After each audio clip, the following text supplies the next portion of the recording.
Bienvenue sur Africa 24 dans cette nouvelle édition du QG Week-end. Voici les titres de l'actualité. La marche de l'opposition togolaise ce samedi 8 décembre a conduit à des affrontements entre les forces de l'ordre et les manifestants dans la banlieue nord de Lomé. Des affrontements qui ont fait 2 victimes. Dans l'actualité également, la campagne pour la présidentielle bat son plein en RD Congo. La coalition autour du candidat Félix Tshisekedi s'est rendue dans le Sud Kivu, fief de Vital Kamerhe, membre de cette coalition. Et puis au Tchad, la 8e édition de la Sama Fashion Week se clôture ce 9 décembre 2018. Durant 3 jours, la haute couture est partie à la rencontre de la population tchadienne. 2 morts ce samedi 8 décembre dans des manifestations au Togo. Alors que la campagne législative bat son plein, la coalition de l'opposition a lancé une contre-campagne pour dénoncer ces élections et les irrégularités dans le processus électoral. Durant une marche ce samedi 8 décembre dans la banlieue nord de Lomé, des affrontements ont eu lieu entre les manifestants et les forces de l'ordre. Retour sur la journée avec notre correspondante Emefa Kofi. C'est dans cette paroisse de Nikonakwa de l'église protestante du Togo qu'une délégation de la coalition des 14 partis politiques de l'opposition est venue rendre grâce à Dieu au lendemain des violentes manifestations qui ont eu lieu dans le pays. Des manifestations qui, selon le bilan officiel, font état de 2 morts, dont une par balle à Lomé, 28 interpellations et plusieurs blessés. Un bilan que rejette la coalition des 14 partis politiques de l'opposition qui parle plutôt de 3 morts. Une accalmie est donc revenue ce dimanche à Lomé et à l'intérieur du pays où ont eu lieu également les affrontements entre forces de l'ordre et manifestants. La coalition des 14 partis politiques de l'opposition maintient sa série de manifestations pour dire non aux législatives qui se préparent au Togo, des manifestations interdites par le gouvernement togolais. En République démocratique du Congo, la campagne électorale en vue du scrutin du 23 décembre se poursuit. Le candidat Félix Tshisekedi et son directeur de campagne Vital Kamerhe ont achevé l'étape du Sud Kivu ce samedi 8 décembre. Une tournée marquée par un engouement de la population dans cette partie du pays qui est le fief de Vital Kamerhe. Reportage de notre correspondant Jacques Amboka. Campagne électorale pour les scrutins du 23 décembre, le duo Félix Tshisekedi-Vital Kamerhe a bouclé ce samedi 8 décembre l'étape du Sud Kivu. De Katana à Walungu, village natal de Vital Kamerhe, en passant par Bukavu, les 2 leaders se sont adressés à des foules compactes. Il est temps pour que ceux qui détruisent le pays puissent quitter le pouvoir. Chaque chose a son temps. Leur temps est arrivé en terme. Nous leur demandons de partir. Est-ce que vous voulez la continuité? Parce que le candidat du camp Kabila dit qu'il est le candidat de la continuité. C'est ce que vous voulez? En marge de cette tournée, quelques femmes retenues, faute de paiement à l'hôpital général de Bukavu, ont reçu la visite des épouses de ces 2 leaders. Une visite au cours de laquelle les épouses de Félix Tshisekedi et de Vital Kamerhe leur ont apporté une assistance. Elles n'ont pas manqué de rappeler que la situation de la femme sera au cœur de la politique de Félix Tshisekedi une fois élu.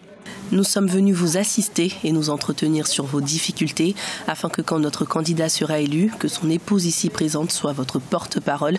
Et pour cela, nous avons besoin de votre soutien. Soulignons que le camp du changement est une alliance entre UDPS et UNC. Dans leur accord signé après le retrait de ces 2 leaders de l'accord de Genève, il stipule que Félix Tshisekedi est le candidat commun à la présidentielle. En cas de victoire, Vital Kamerhe se verra attribuer la primature. Longtemps dépendant du pétrole, le Tchad veut maintenant diversifier son économie.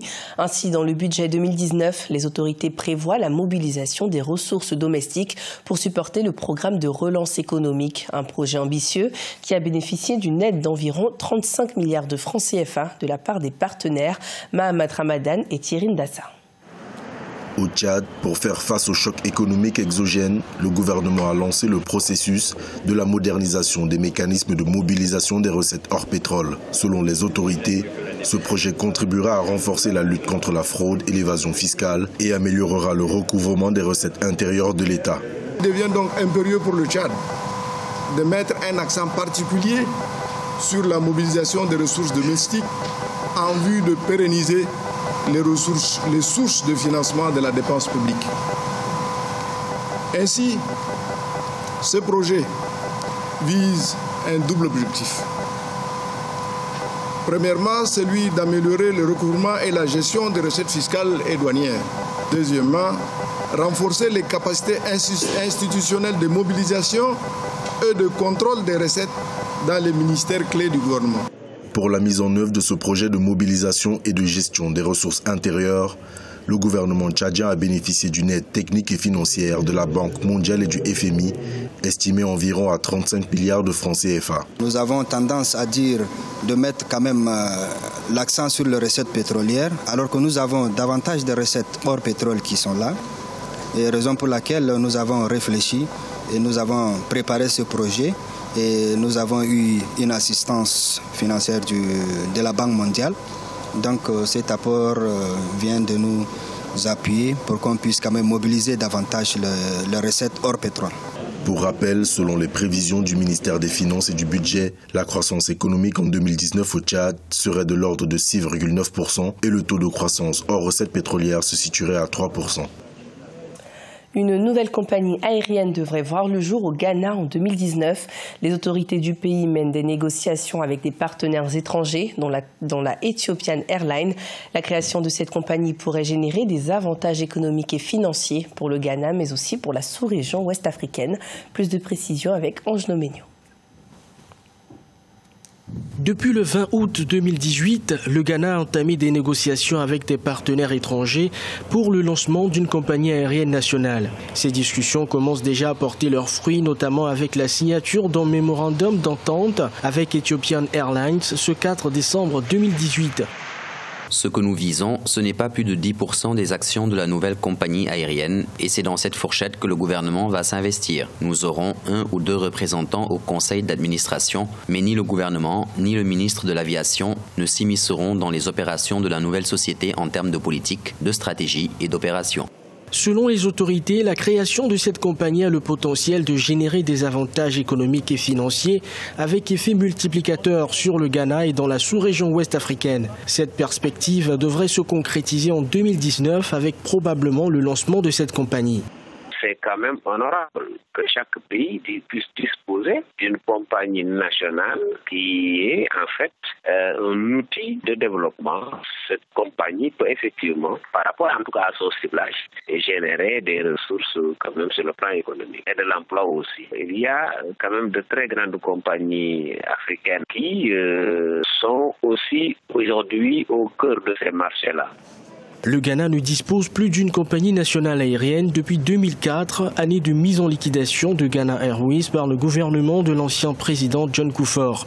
Un seul transporteur privé, en l'occurrence Africa World Airlines, effectue actuellement des vols à l'étranger à destination du Nigeria, de la Sierra Leone et du Libéria. Au Tchad, la mode part à la rencontre du grand public dans les rues de la capitale et dans les centres d'orphelinat. La 8e édition de la Sama Fashion Week a dévoilé durant 3 jours des défilés de haute couture de stylistes venus de différents pays africains. Retour sur l'événement dans ce reportage de Mahamat Ramadan, notre correspondant au Tchad, commenté par Nelly Claude Ebessa. La 8e édition du Sama Fashion Week se déroule du 6 au 9 décembre 2018 à N'Djamena. Comme chaque année, une partie des défilés de mode se sont déroulés dans les rues et dans les centres d'orphelinat de la capitale. L'objectif, selon les promoteurs, rapprocher la mode au public et susciter l'envie de la créativité chez les enfants issus des couches vulnérables. On vient réaffirmer notre soutien à ces enfants, qu'ils ne se sentent pas seuls, qu'ils ne pensent pas qu'un orphelin ne peut pas réussir, qu'ils ne pensent pas que le rêve est interdit à un enfant abandonné. Tous pouvons briller, qu'on soit orphelin, qu'on soit avec son père et sa mère, qu'on se soit retrouvé ici. Donc c'est le message qu'on est venu apporter à ces enfants cet après-midi. Une initiative saluée par les autorités tchadiennes qui estiment que cet événement doit être un exemple à suivre par les autres catégories socio-professionnelles. C'est un événement qui intègre les enfants dans la vie sociale, les enfants vulnérables, et c'est une cause à laquelle son Excellence Madame la Première Dame est très sensible, et je pense que c'est la raison pour laquelle elle continue d'accompagner le N'Djamena Fashion Week dans ses activités chaque année, et c'est un exemple à suivre pour pour les différentes catégories socio-professionnelles. Penser aux enfants vulnérables, penser à leur donner du rêve, mais aussi penser à leur montrer le chemin de la réussite, le chemin de la créativité et surtout le chemin du partage. Selon les promoteurs, Sama Fashion Week veut contribuer à montrer un autre visage du Tchad à l'international à travers la mode. Fin de ce journal, merci de votre fidélité. Dans un instant, une nouvelle édition de l'information sur Africa 24.